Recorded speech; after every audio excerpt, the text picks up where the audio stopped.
This character here is Treat from the books, and he's saying this would be easier if I haven't eaten the cue cards. So Treat is based on my dog Toby, who is a miniature dachshund, and he will not come when I call him. So I named the character Treat because he will literally only come if I yell Treat. So I'm talking about my graphic novel series, Nat Enough, Forget Me Nat, Absolutely Nat, Nat for Nothing, and Definitely Nat. I also do greeting cards, and I have a daily panel called Half Full. So people always ask, when did you know you wanted to be a cartoonist? And the answer to that is always. I've always been drawing and writing and making up characters and making up stories. I don't know how old I am here, 4, 5, 6, I don't know. And I, like most cartoonists, I drew all the time. I was the cartoonist for my middle grade yearbook. And anytime a teacher said, it's a creative project, you can do whatever you want, you can write a haiku, make a diorama, there was 100% chance I was making a comic. So in AP English, that Hamlet thing, I didn't read most of the books we were supposed to read in AP English, and instead I did like a Mad magazine spoof of all the books, and it was sort of my fallback. I ended up getting an A in the class, and it was funny because later in life people were like, you need something to fall back on, you can't do art, but that was my fallback in elementary school. So, and I also used to do greeting cards for my family. So here I am reading comics, which I also love to do, and I loved Peanuts and Calvin and Hobbes, and I really loved Garfield. And I'd read every book that came out. And then there's a Sandra Boynton poster in the back there that she used to do tons of greeting cards, and she does children's books and everything. So they were sort of my inspiration. And what's interesting is everything took a lot longer. While I knew I wanted to be a cartoonist, the path was super windy and took a lot longer than I thought. So are we there yet? How about now? Now? I was actually a fine arts major in college. Once again, I wanted to go to art school, but I got sort of talked out of it, that whole you need something to fall back on thing. And so I was actually happy in the end that I went to a liberal arts college, and I sort of fixed the difference by being a fine arts major in college. Now, the head of the art department didn't think cartooning was art, so he did everything he could to stop me from doing what I wanted to do. So I wrote him into my 4th book. And there he is. And that's Cranky Kroger, who reminds me of my favorite Anne Lamott quote, which is, "You own everything that happened to you. Tell your stories. If people wanted you to write warmly about them, you should have behaved better." So I of course changed people's names, and I'm not mean about it, but so I tried many different things. I was an animator, a hand-drawn animator. I was a let me back that up. I was a hand-drawn animator and then tripped and fell into the internet early on when it was like just starting at a commercial level, which was a long time ago, at a company that designed the ad banner, not designed ad banners, but the concept of the ad banner. So I did interactive advertising in a full-time job in a cubicle, like totally like the Office Space movie, for a year, and that was it. I never did a full-time job again. I started my own graphic design business for many years, tried to like sneak cartooning into it, but it wasn't what I wanted to do. So I kind of made the decision in 2008, this is it. I'm going to be a cartoonist. I don't care what it takes. I'm going to be a cartoonist. So around that same time, I found this article, which is Sandra Boynton, who was hanging on the wall of my room. And she was on the cover of the business section of the New York Times. And she was talking all about her business and doing things for royalties instead of flat fees. So I learned all this stuff about licensing from this article.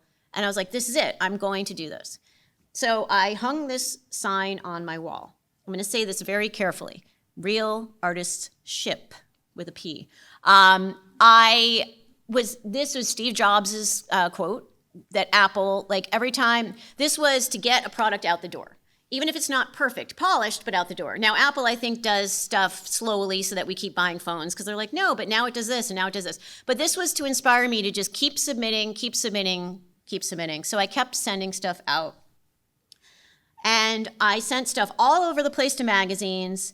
And Parade magazine bought something like 25 cartoons. And at the time, they were paying $375 a cartoon. Now they don't even use them. And it went from $375 to like $125 to $50 to like none.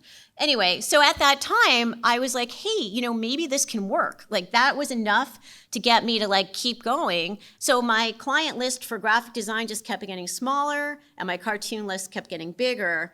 And I made a bunch of mistakes. So for instance, with this comic, Staycation Landmarks, so it's the Leaning Tower of Dishes, I can't even type so small, the Great Wall of Laundry, Old Faithful, the Barc de Triomphe, and the Grand Canyon. So I didn't know that you're not supposed to submit to multiple magazines at one time. So I sent this to Funny Times, I sent it to Mad, and my dream was to be in Mad magazine, completely my dream. So Funny Times bought it for $25. And I was like, sweet, I just sold this. And then 1 week later, Mad wanted it. And I was like, oh no, I couldn't. So I couldn't give it to them. So I was bound and determined to come up with another piece for Mad. So I came up with this reality show mashups, and that bunny outfit thing was a real thing that was actually on my Strange of Addiction. I had to watch all these like crazy reality shows. So I did that, and I ended up selling a couple pieces to Mad, and then went off to the New Yorker. And every Tuesday, I came in from Connecticut to New York on the train, most Tuesdays for many years, 2 years, I think. I went in and got rejected by Bob Mankoff. And there I am, very small in the chair. But what did happen, which was really cool, was I got to go to the famed New Yorker lunches. So there was this cool restaurant, Pergola, and I don't even think they do this anymore, that it was around the corner from Times Square. And there's like Sam Gross was there and Mort Gerber, like all these heroes of mine. So I got to hang out with them and learn more about cartooning. And the other thing that was really cool is I suddenly had this pile of cartoons. And I thought, okay, I know, I'm going to try and submit to syndicates. Because that was really a dream. When I was reading Garfield, all I ever wanted to do was be a syndicated cartoonist. So I had this pile, I was submitting to syndicates, kept getting rejected, and then Hillary Price, who has a comic Rhymes with Orange, asked me to be a guest speaker, a guest cartoonist. So I did that, and my local paper saw it and said, hey, do you want to be in the newspaper 7 days a week? And I said, let me think, yes, I do. So I was self-syndicated for a couple years and then eventually got picked up by Tribune, now with Andrews McMeel, but I got to see my comic in the newspaper, which was a childhood dream come true. So I'm in my 10th year now. So that's, I'm terrible at math. I just started the 10th year, so it's like 3,500 comics or something. It's a lot, and it's a daily deadline, which means if I go on a trip, I've got to do extra, sometimes twice, double, 14, sometimes. The most I've ever done was 21 in 1 week, and that's a lot. And the book deadlines at the same time. So it's amazing, and I love it, and I love writing about all kinds of things. I do, here's some examples. I've got Shark Week off. That is very autobiographical to Santa Claus. Diet starts tomorrow, because I always feel like he's eating cookies at different houses, but that's always the holidays for me. I am coffee, and I need more coffee. Mrs. Potato Head with a selfie stick. And it's hard to tell, but I think you have something stuck to your foot. So I like writing about things that make me laugh, but I also find a lot of humor in things that are frustrating or annoying. Anything that evokes a very strong emotion. And I may not laugh about something in the moment, but later I can make fun of it. So I keep notebooks and journals, and I talk into my phone a lot. And Siri sometimes has it together, and other times she completely messes it up. So the weirdest one, in my notes one time, I found claustrophobic tomato. I have no idea what that was meant to be. That was not what I said. I have no idea what to do with it. But there it was. So claustrophobic tomato. Okay, so anyway, a lot of these translated into greeting cards, funny enough, by the same company, Recycled Paper Greetings, that Sandra Boynton put on the map. So it's this kind of funny coincidence of like these two idols, I end up sort of inadvertently following their path. So a big thing that happened around that time, which changed things, was I joined the National Cartoonist Society. And it's this amazing organization of cartoonists. We just had a big awards ceremony back in Kansas City a couple weeks ago now, maybe about a month. And that was this amazing support system of other cartoonists and writers and animators. And just by being around these other people, you're instantly elevated and you want to do more and you want to learn more. And they're there to like help support you, which is really cool. So if you had a contract question or you wanted to know about ink or paper, they were there. So that sort of elevated this idea. Oh, thanks, Siri. See, when I need help, he's useless. But anyway, yeah, thanks. So now I've completely lost my thought. Thank you very much, Siri. So with that, I really also wanted to do books. And I think being around all these people that were writing graphic novels, I was like, you know, maybe I can do that. Maybe I'll try and write graphic novels. So I got an agent and I tried all kinds of picture book ideas, all these different concepts and maybe 6 or 7 concepts. And she took them out and they all got rejected, all of them. And I kept trying, and it was in 2013, I started writing these vignettes of childhood, just stories from childhood. I didn't know what was going to happen with it. And funny enough, it was here at CXC that I listened to Mimi Pond speak and Jarek Krasaska. And hearing them speak, I was like, this has to be a graphic novel. And that was the turning point that I decided to make it a graphic novel. And I guess 2017, I started writing and drawing it. 2018, I pitched it. And it sold to Scholastic. So the amount of time when I decided to be a cartoonist and the amount of time to selling a book was 10 years. 10 years from deciding to be a cartoonist and selling my first book was a decade. So if someone said to me, this is going to happen, but you're going to have to wait 10 years, I probably wouldn't. I would have quit. I would have been like, you know what? 10 years. I'm not going to wait 10 years. But I didn't know. So blind faith, I was just flailing along, writing things, doing stuff, and having fun. I mean, I do this because I love it. So it was never wasted time. And each book, I mean, I don't know if I will ever re-explore those picture books, but those books, each one led to a different story. And friends of mine have described it this way, that sometimes you just have to kind of get something out of your system that leads to the next thing. Sometimes I've had things that have turned into a comic or an essay or might end up being like a film project or something. I never know where it's going to end up. So it was never wasted time. So fast forward to now, I'm actually working on the 5th book. So it's 2022? So between 2018 and 2022, I tried to make up for lost time really quickly and have done 5 books. The Definitely Nat is a box set of the first 3. But somehow I did 2 books that came out in 2020, which was great timing. And then the 3rd book, 2021. The 4th one, and that was really fun. I had a nationwide tour. And I just watched them cross it out. I was working my entire life for this. And it's April 7th, 2020, when we're washing groceries. There was no virtual stuff in place. There was nothing. The bookstores were closed. And we didn't know. So they're crossing off dates. And I was like, can I just go to the Texas Teen Fest and not shake anybody's hand? Like, we had no idea. And the same thing happened for the 2nd book. There was a fall tour. So I did lots of Zoom. Got really good at Zoom and scrambled to figure out, as everybody was scrambling, right? All the bookstores were scrambling, the schools, we figured out Zoom. So I got to do a lot of fun Zoom stuff. And hopefully by the time February comes, the 4th book will be even more done with everything. So the question people love to ask creative people is, where do you get your ideas? So this is Natalie from all the books. And Natalie was inspired by my childhood self, with my big glasses. And what's fun about Natalie is the character, although based on my childhood self, ended up taking on a life of her own, and I really learned a lot from her. But I actually got ideas from my Garfield diary that I had in 6th grade.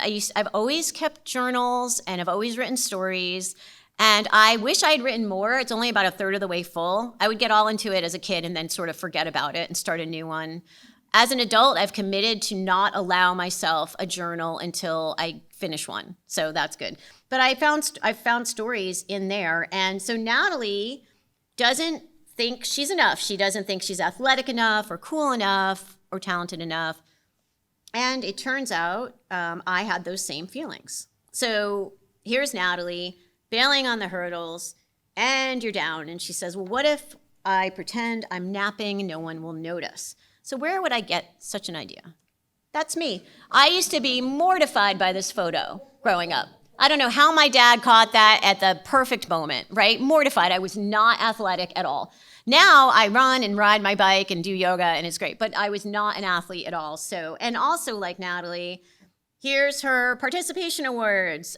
She's got everybody wins, you were here, thanks for trying, and congratulations, you're breathing.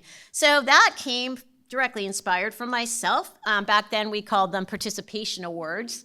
So I'm clearly psyched about my next, not even third place, just like you showed up, cool. So here's Natalie in her bird costume, which was also inspired by me.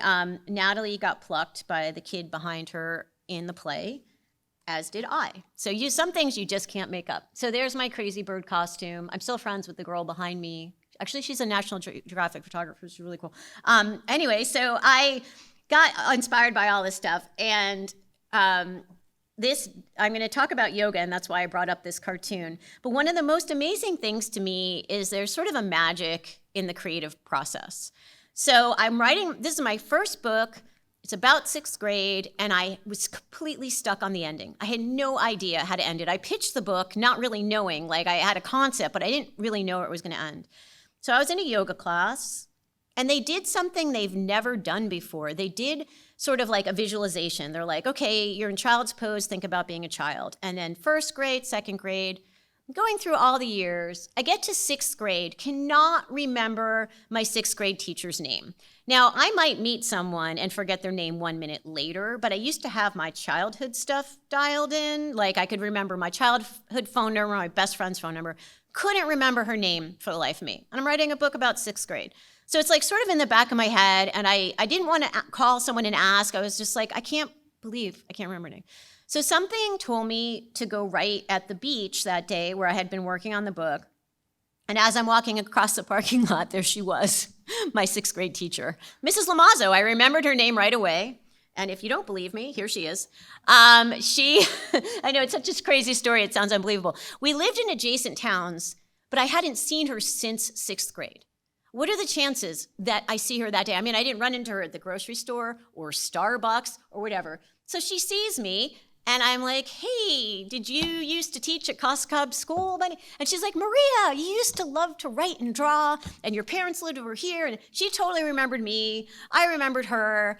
And we sat down and talked, and seeing her ignited this whole cascade of memories that ended up becoming the end of the book.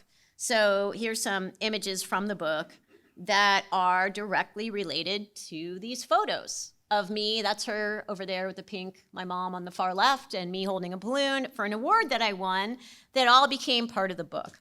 So here's Natalie at her drawing table, which is really me at my drawing table. And like I said, although she was based on my childhood self, it's amazing what I learned from her as a character. And the character Flo, who really kind of just does her own thing, she just appears on the page, and it's always a surprise. It's like this adventure. I never know what she's going to do or what she's going to say. So it's really fun to write for her. And another thing that really I get a ton of inspiration from is travel. I love traveling, so I bring a sketchbook, and I like writing and drawing about what I see. So this is the yellow typewriter at the Shakespeare and Company bookstore in Paris. That's in Shrewsbury in the UK. That drawing with little scribbles underneath was in Tulum. It was this beautiful restaurant with a chair and just a tree going right through the restaurant. So I get a lot of inspiration from that as well. Okay, so another question people love to ask, what kind of pen do you use? So that's Millie from the book.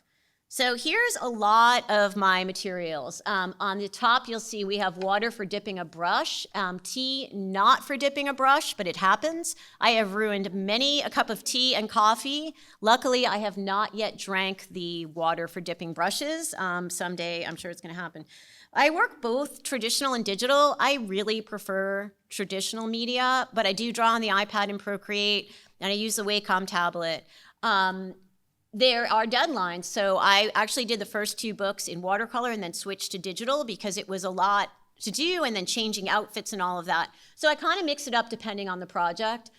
When I draw digitally, I do like drawing on the iPad in Procreate, and then I do a lot of the Photoshop work on the the desktop, and I use that Wacom Cintiq to finish everything, my comics, everything. It's like, that's the final polish. I really rely on that. So if you don't know what that is, it's a giant monitor that you can actually draw right on, which is really amazing. It really helps. So a lot of people ask me if it's words first, images first, and the answer to that is both.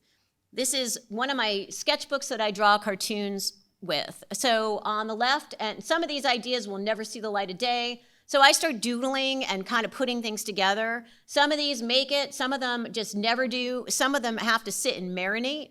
So I go through here and I write maybe 20, 25 different jokes, and then I'll pick out 7 for every week. And like I said, some just never see the light of day. And there's this cool thing that happens, and I've confirmed this with other cartoonists. Sometimes there's an image or a word next to something else, seemingly complete coincidence, and that's the cartoon. And I think that's just the subconscious at work. But I don't always see it right away. Sometimes I have to go back to it.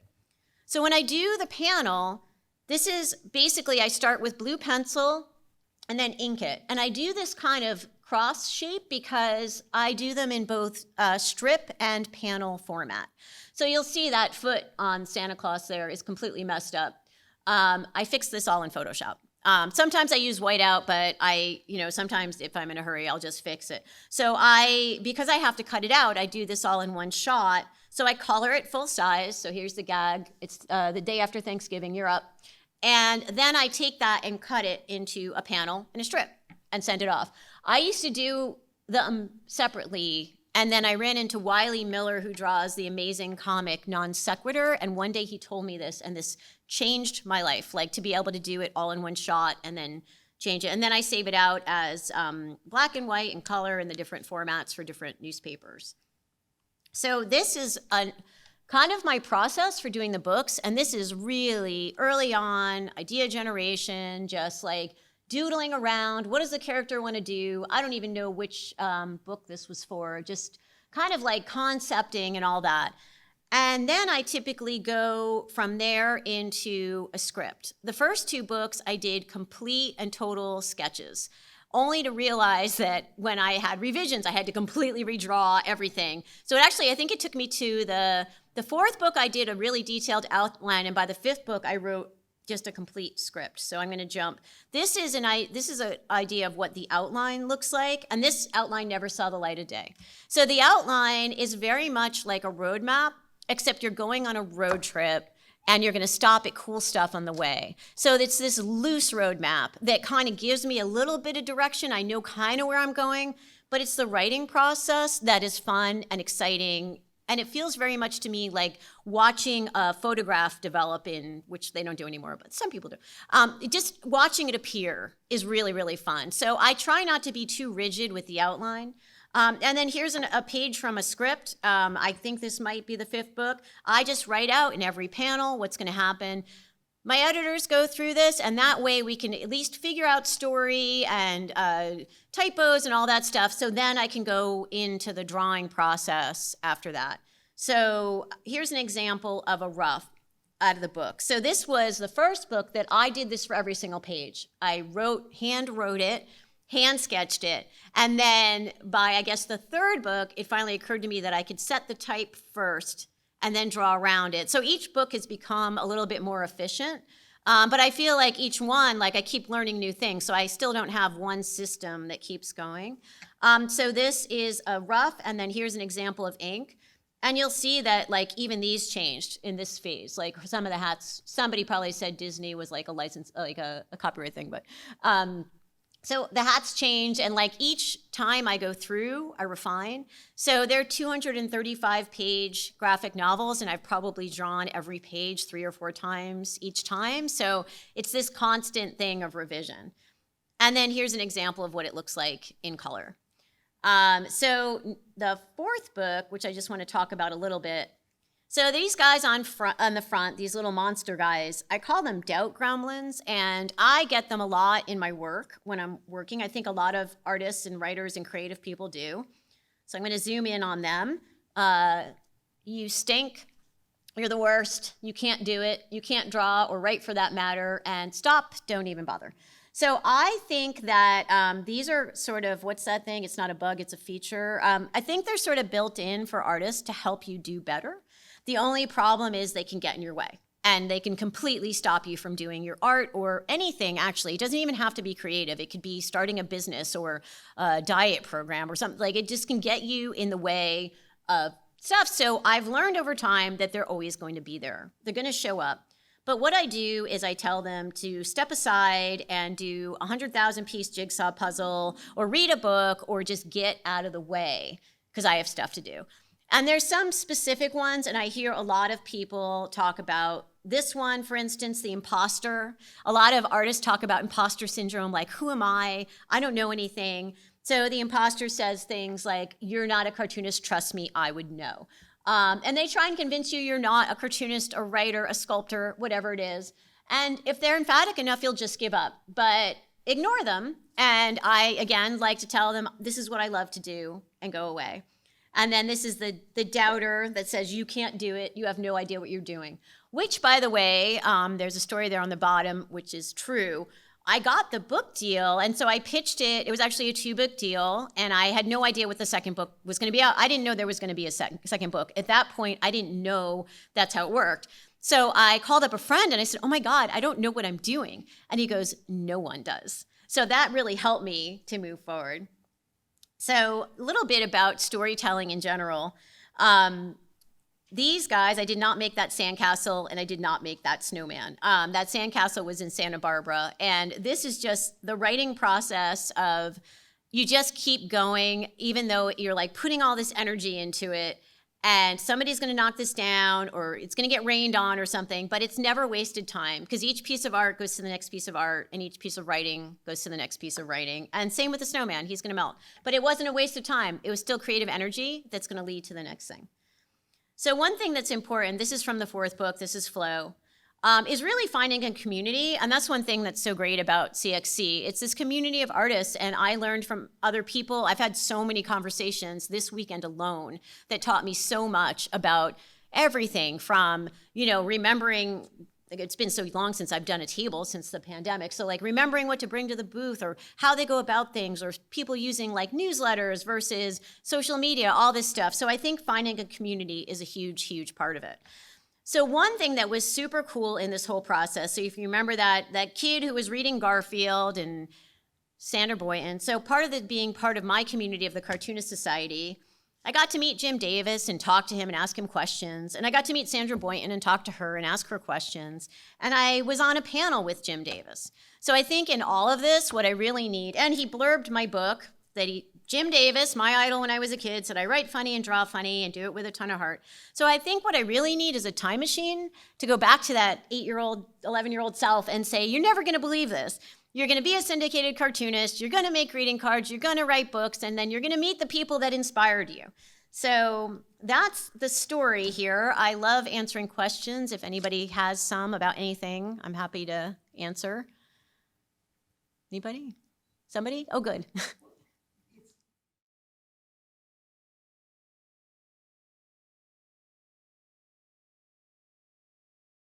I don't know what the timeline was, but it seems like it was around 2010, I think, that was happening. So it was 2008 when I decided to be a cartoonist. And at that point, this wasn't even on my radar. I wanted to be a syndicated, my dream was to be in the newspaper. So it kind of wasn't until I joined the Cartoonist Society, and I guess it was like 2012, 2013, when I was with other people, and then I found out about it. I'm like, wait, maybe I can, but at that point, I still didn't know about graphic novels, because I really thought I was doing like a prose with spot illustration thing. So yeah, and it seems like it just keeps growing. But I think it's been about a decade. I'm not sure about the timeline, but it wasn't on my radar in the beginning at all. So, and I didn't know it like I said, I think it was either 2016 or 17, maybe both those years, that I saw Mimi Pond and Jarrett Krasaska, and hearing them, I was like, oh, this has to be a graphic novel. And I don't know why it didn't occur to me to do that, because like I showed you that thing in high school where I would just write and draw everything. So yeah, but it kind of is a new thing, which is great. I mean, it's wonderful. And kids love them. And one of the feedback I get a lot is that reluctant readers love the books, and kids who never, just didn't want to read at all, it was the first book they ever got through, which is amazing. So, and anybody who does the, it's not real, of course it's real. It's a real book, and actually it has a whole other layer of feeling and emotion and expression and empathy. Like it's enhanced reading to me. So yeah, it's great. Anybody else?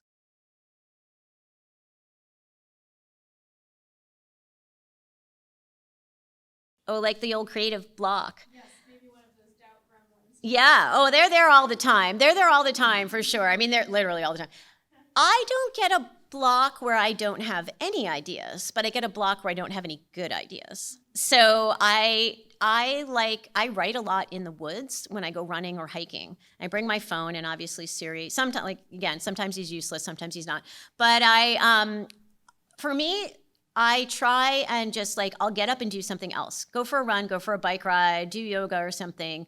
If I'm really stuck, I'll go do something that's seemingly menial, like washing dishes, whatever, doing laundry, cleaning, and I almost always get ideas that way. I think it's once you flip your brain off to that, if you're I need an idea, and then you're just forget it. Or gardening or something. I used to call it procrasta cleaning, procrasta baking. Oh, baking cookies. So something that seems like I'm procrastinating, it's just the energy, you're still creating, but in a different way. There's a creative energy behind it, baking or gardening or something that still things come up. And I think there's something about that gratification of cleaning where things look put away. Oh, and that's another thing. When I am creating, it's like a hurricane hit. And I had a conversation with a friend about this. When you're working, there's stuff and paint, but after I'm done, I can't think unless I put it all away. It's like this clean slate. And I thought that, I didn't realize that's part of the ritual. And another friend just described it, that is in his mind, that's when he's done with a project, when everything's put away. So I have to do the same thing. So, but yeah, I haven't had that, the famed block where you just have nothing, but it's not, like I said, maybe not good ones. And the other thing that happens with the book is it's like putting puzzle pieces to make a story work. So I've had situations where it felt like a jigsaw puzzle and I didn't even know what the pieces were. And that's a frustrating feeling to get the pieces to fit together. So anyway.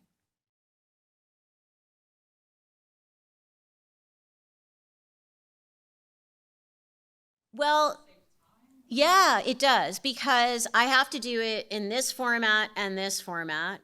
I used to draw one this way and then draw it that way. So if I do that big cross thing, it's one drawing, one coloring operation, and then I cut it this way and cut it that way. It's like taking a photograph and just cropping it two different ways. But for years, I drew it both ways, not realizing. Or I would draw sort of that panel area and then sort of extend it out, kind of use that as the base and extend it out. But this, it's kind of all in one shot. And I also didn't have to color in two files too. So it helped a lot. Yeah, it's much quicker. And then I moved for the comic, I actually draw the comic still by hand. I did it digitally for a while, but I love hand drawing so much that when I migrated to do the books digitally, I kind of still wanted something traditional. And I do those travel sketches traditionally. I have this little MacGyver watercolor set that folds out, and it's really cool. It's tiny, and little tiny sketch pads, and I always bring them with me when I travel, so yeah.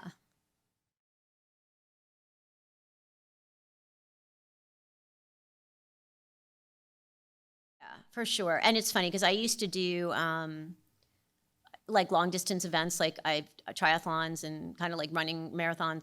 I've only done a few, but I can't do those things anymore because I already have a deadline. I can't have another deadline. You have to run this many miles today and you have to do this. I can't do that. So it is really intense and it's really tough. If I go, I'm going to be going on a trip in 2 weeks. So that means next week I've got to do double. And I used to be 6 months ahead on the comic, which was awesome until the books came along. And then there was not a chance. So now we have to be 3 weeks out for dailies and 6 weeks out for Sundays. So now I'm about a month ahead of that. So I think I just did Thanksgiving cartoons. And it's weird because when I used to be way ahead, I remember doing a school visit and I was working months out. It must have been, I think it was June or July, and I was like, oh, Halloween's right around the corner. And they're like, what are you talking? Because I had just done Halloween cartoons. My brain kind of hops in the calendar sometime. But yeah, it's really intense, and it's tricky because it really does rule your life. Because it's now you have a responsibility. So again, and then the other thing is, if you're sick or something major's happening in your life, you got to still do it. You have to be funny. So And you can't be funny for every single one. So sometimes things go out the door and you're like, oh, but okay, you know, it's part of it. So yeah, it's intense. I can't believe I've done it for a decade.